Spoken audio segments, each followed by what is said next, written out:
Hi hello everyone, welcome back to my simple and tasty recipe channel. ನಾನು ನಿಮ್ಮ ಪ್ರೀತಿ ಅಶ್ವಿನಿ ಮಂಜುನಾಥ್. ಹೇಗಿದ್ರೆ ಎಲ್ಲರೂ hope ಚೆನ್ನಾಗಿದ್ದಾರೆ ಅಂತ ಭಾವಿಸ್ತಾ ಇದ್ದೀನಿ. ನಾನು ಕೂಡ ಚೆನ್ನಾಗಿದ್ದೇನೆ. ಇವತ್ತಿನ ವಿಡಿಯೋದಲ್ಲಿ ನಾನು ಸಿಂಪಲಾಗಿ ಮನೆಯಲ್ಲೇ ಯಾವುದೇ ರೀತಿ ಆಚೆಯಿಂದ ಕೊಂಡುಕೊಂಡು ಬರುವಂತಹ ಪದಾರ್ಥಗಳು ಯಾವುವಿಲ್ಲ, ನಿಮ್ಮ ಮನೆಯಲ್ಲಿ ಸುತ್ತಮುತ್ತ ಹಾಗೆ ನಿಮ್ಮ ಅಡುಗೆ ಮನೆಯಲ್ಲಿ ಇರುವಂತಹ ಪದಾರ್ಥಗಳನ್ನು ಯೂಸ್ ಮಾಡಿ ಮನೆಯಲ್ಲಿ ಹೇಗೆ ನಿಮಗೆ ಏರ್ ಗ್ರೋತಿಂಗ್ ಶ್ಯಾಂಪು ಹಾಗೆ ಏರ್ ಕಂಡೀಷ್ನರ್ ಅಂದರೆ ತುಂಬ ಸಿಲ್ಕಿ ಹೇರ್ ಬೇಕು, ತುಂಬ ಸಾಫ್ಟಾಗಿರಬೇಕು, ಹಾಗೆ ಹೇರ್ ಕೂಡ ಚೆನ್ನಾಗಿರಬೇಕು ಅನ್ನೋಂಥ ಸಂಪಾಗಿ ಬೆಳಿಬೇಕು ಅಂತ ಯಾರಿಗೆಲ್ಲ ಇಷ್ಟ ಇರಲ್ಲ ಹೇಳಿ. ಎಲ್ಲರಿಗೂ ಗಂಡು ಮಕ್ಕಳಿಂದ ಹಿಡಿದು ಹೆಣ್ಣು ಮಕ್ಕಳಿವರೆಗೂ ತುಂಬಾ ಇಷ್ಟ ಇರುತ್ತೆ. ಪಾರ್ಲರ್ಗಳು ಹೋಗಿ ಏರ್ ಪ್ಯಾಕಿಂಗ್ ಮಾಡಿಸ್ಕೊತೀರಾ, ಏರ್ ಗ್ರೋತಿಂಗ್ ಶ್ಯಾಂಪೂ ಕೇಳ್ತೀರಾ, ಏನೆಲ್ಲ ಮಾಡ್ತೀರಾ. ಸೊ ನಾನೂ ಮಾಡಿದ್ದೀನಿ ಆ ಥರ ಎಲ್ಲ. ಬಟ್ ನಾನು ಚಿಕ್ಕದ್ರಿಂದ ಅಪ್ಲೈ ಮಾಡೋದು ಈ ಒಂದು ರೆಮಿಡಿ. ಸೊ ನಾನು ನಿಮ್ಮಲ್ಲಿ ಇವತ್ತು ಹಂಚ್ಕೊಳ್ಳೋಣ ಅಂಥೇಳಿ ಈ ಒಂದು ವಿಡಿಯೋ ಮಾಡ್ತಾಯಿರ್ತೀನಿ.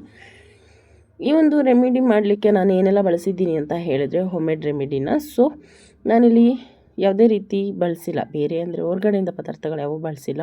ನಾವು ಹಾಕುವಂಥ ಶಾಂಪೂ ಒಂದು ಬಿಟ್ಟರೆ. ಸೊ ನಾನಿಲ್ಲಿ ನಿಮಗೆ ಬೇಕಾಗುವಂಥದ್ದು ಇಷ್ಟೇ, ಒಂದು 4ರಿಂದ 5 ಪದಾರ್ಥ ಇದ್ದರೆ ನಿಮಗೆ ಶಾಂಪೂ ಮತ್ತು ಕಂಡೀಷ್ನರ್ ರೆಡಿಯಾಗಿಬಿಡುತ್ತೆ. ನಾನು ಏನೆಲ್ಲ ಹಾಕಿದ್ದೀನಿ ಅಂತ ಹೇಳೋದಾದರೆ, ದಾಸವಾಳದ ಎಲೆ, ಹಾಗೆ ದಾಸವಾಳದ ಹೂವುಗಳು, ಹಾಗೆ ಮೆಂತ್ಯದ ಕಾಳುಗಳು, ನೆಕ್ಸ್ಟು ನೀವು ಮಾಡ್ಕೊಂಡು ಊಟ ಮಾಡ್ತಕ್ಕಂಥ ಹಕ್ಕಿಯನ್ನು ಬಳಸಿದ್ದೇನೆ, ಹಾಗೆ ಅಲೋವೆರಾ ಜೆಲ್ ಅಥವಾ ಪ್ಯೂರ್ ಅಲೋವೆರಾ ಇದ್ದರೆ ಕಟ್ ಮಾಡಿ ಹಾಕ್ಕೊಂಡು ಚೆನ್ನಾಗಿ ಸ್ಮ್ಯಾಶ್ ಮಾಡಿ 10 ನಿಮಿಷ ಲೋ ಫ್ಲೇಮಲ್ಲಿ ಇಟ್ಕೊಂಡು ಬೇಯಿಸ್ಕೊಂಡ್ರೆ ಆ ಒಂದು ನಾವೇನು ಹಾಕಿದ್ದೀವಿ ಇಂಗ್ರೀಡಿಯೆಂಟ್ಸಲ್ಲಿರುವಂತಹ ಔಷಧಿ ಗುಣಗಳೆಲ್ಲ ಬಿಟ್ಕೊಂಡಿರುತ್ತೆ. ಸೊ ಕುಕ್ಕಾಗಿದೆ. ನೆಕ್ಸ್ಟು ಫಿಲ್ಟ್ರ್ ಕೂಡ ಮಾಡ್ಕೊಂಡಿದ್ದೀನಿ, ಸೈಡಲ್ಲಿ ಇಟ್ಕೊಳ್ತಾ ಇದ್ದೀನಿ. ಈ ಒಂದು ನಾವೇನು ಫಿಲ್ಟ್ರ್ ಮಾಡಿ ಇಟ್ಕೊಂಡಿದ್ದೀವಿ ಶಾಂಪು, ಏರ್ ಗ್ರೋತಿಂಗ್ ಶಾಂಪು ಇದು. ಓಕೆ, ಈ ಒಂದು ಮಿಶ್ರಣಕ್ಕೆ ನಾವು ಹಾಕ್ತಕ್ಕಂಥ ಶಾಂಪೂನ ಸೇರಿಸ್ಕೊಳ್ತಾ ಇದ್ದೀನಿ. ದಯವಿಟ್ಟು ಯಾರು ಶಾಂಪೂ ಹಾಕಬೇಡಿ ಅಂತ ಹೇಳಲ್ಲ, ಬಟ್ ಡೈರೆಕ್ಟಾಗಿ ಕೈಯಲ್ಲಿ ಹಾಕಿ ಡೈರೆಕ್ಟಾಗಿಯೇ ಹಚ್ಕೊಳ್ಳೋಕೆ ಹೋಗಬೇಡಿ. ಸ್ವಲ್ಪ ಡೈಲ್ಯೂಟ್ ಮಾಡ್ಕೊಂಡು ಹಾಕ್ಕೊಳ್ಳಿ, ಅಂದರೆ ನೀರಿಗೆ ಸ್ವಲ್ಪ ಮಿಕ್ಸ್ ಮಾಡಿ ಹಾಕ್ಕೊಂಡ್ರೆ ಕೂದಲು ಉದುರುವಿಕೆ ಕಡಿಮೆ ಆಗುತ್ತೆ. ಇಲ್ಲಾಂದರೆ ಮನೆಯಲ್ಲಿ ಸಿಂಪಲಾಗಿ ಈ ಥರ ಮಾಡ್ಕೊಳ್ಳಿ, ಏರ್ ಗ್ರೋತ್ ಆಗುತ್ತೆ, ನಿಮಗೆ ಏರು ತುಂಬ ಚೆನ್ನಾಗಿರುತ್ತೆ, ಫಳ ಅಂತ ಹೊಳೆಯುತ್ತೆ ಅಂತಲೇ ಹೇಳ್ಬೋದು. ನೆಕ್ಸ್ಟು ನಾನಿಲ್ಲಿ ಏರ್ ಪ್ಯಾಕ್ ಹಾಗೆ ಏರ್ ಕಂಡೀಷ್ನರ್ ಎರಡೂ ಕೂಡ ಆಗುತ್ತೆ. ಆ ಒಂದು ಮಿಶ್ರಣವನ್ನು ನಾವು ಏನು ತೆಗೆದಿಟ್ಕೊಂಡಿದ್ವಿ ಬೇಯಿಸಿ ಅದನ್ನು ಸೇರಿಸ್ಕೊಂಡು ಸ್ವಲ್ಪ ನೀರು ಹಾಕಿ ಮಿಕ್ಸ್ ಮಾಡಿಕೊಂಡು, ನಾನು ಪ್ಯೂರ್ ಇದು ಕೊಕೊನೆಟ್ ನಮ್ಮ ಮನೆಯಲ್ಲಿ ಬಿಡಿಸ್ತಾ ಇರ್ತೀವಿ ಗಾಣಕ್ಕೆ ಹಾಕಿಸಿ.